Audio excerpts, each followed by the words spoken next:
Bonjour les radiesthésistes, j'espère que vous allez bien, que vous avez bien travaillé. Donc nous allons passer à cette 5e vidéo sur la radiesthésie. Ce sera la dernière de la série. Après, on passera directement à tout ce qui est ésotérisme. Et vous aurez des petits travaux pratiques et je vous expliquerai le plus simplement possible en quoi tout ça consiste. Donc aujourd'hui, c'est le dernier cours sur la radiesthésie. Comme je suppose que vous êtes bien entraînés, que vous savez tous ce qu'est un pendule, que vous savez tous comment l'utiliser, faire vos conventions, maintenant on va passer aux choses un peu plus sérieuses, c'est-à-dire travailler sur des tableaux. Donc les tableaux de radiesthésie, vous en trouverez quantité sur internet, c'est pour ça que moi je n'en ai pris qu'un, qui est le mien, que j'ai payé. Donc ça s'appelle un géodynamètre, je l'ai eu lors de séminaires avec Gilbert Altenbach et Boone Le Gray. Comme il est grand, nous on vous l'a mis en format A4 que vous trouverez, que vous pourrez télécharger sur le site des éditions Bataille. Alors comment travailler avec ces tableaux-là? Il faut déjà à quoi ils servent? Ils servent à mesurer le taux vibratoire de tout ce que vous voulez. Dans ce cas-là, il faudra mettre l'objet ici et ensuite penduler le long des grilles en partant du 0. Donc vous avez un côté positif, un côté négatif. Donc je pense que vous le voyez bien. Vous pouvez aussi travailler sur ces tableaux-là pour la santé. Par exemple, l'état de santé, il suffit de poser la main sur la partie où vous mettez l'objet. Vous pouvez travailler aussi par rapport au lieu. À ce moment-là, il suffit de poser le tableau à l'endroit où vous allez, si c'est dans une pièce, au milieu de la pièce, de l'orienter toujours vers le nord. Donc c'est le pôle positif, c'est le plus que vous orientez vers le nord, et de penduler. Donc vous pouvez l'utiliser pratiquement pour tout. Donc vous verrez sur internet, il y a énormément de tableaux. Moi j'en ai pas choisi parce qu'il y en a tellement qu'il y a de la concurrence. J'utilise uniquement mes outils à moi, mais je vous rappelle que les meilleurs outils seront toujours ceux que vous fabriquerez vous-même en écoutant votre intuition. Donc faites vos propres outils, sinon regardez sur internet et choisissez les outils qui vous conviennent le mieux. Avec ces tableaux, vous pouvez travailler sur tout. Donc la santé, les couleurs, faire des recherches géobiologiques, choisir même les vêtements qui vous conviennent le mieux. Vous pouvez pratiquement travailler pour tout. Et là, maintenant, je vais vous montrer comment travailler avec ce géodynamètre-là, que vous allez retrouver, que vous pourrez télécharger sur le site des éditions Bataille. Voilà, donc nous allons faire notre premier exercice avec le géodynamètre que moi j'ai orienté vers le nord, point positif vers le nord, parce que c'est comme ça que j'ai appris à l'utiliser, mais je vous rappelle que si vous vous rendez compte qu'en l'orientant autrement, ça va mieux, faites selon votre intuition. Donc ici, on l'a orienté vers le nord, vous voyez la boussole, et on va mesurer le taux vibratoire du cristal. Donc vous prenez votre pendule, merci Michael.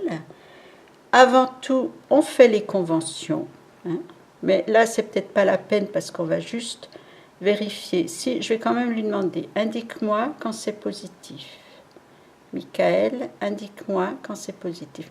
Quand vous pendulez, vous pouvez mettre la main gauche à côté du pendule, ça capte les énergies, ça concentre les énergies. Donc vous voyez que pour moi, le positif, il tourne à gauche. En général, c'est comme ça qu'il fonctionne. Je vous rappelle que ça peut être différent pour chaque personne. Donc on va mettre le pendule sur le 0 et on va avancer vers le positif parce que mon cristal est bien chargé. Et je pense que quand on arrivera à son degré vibratoire, le pendule va se mettre à tourner.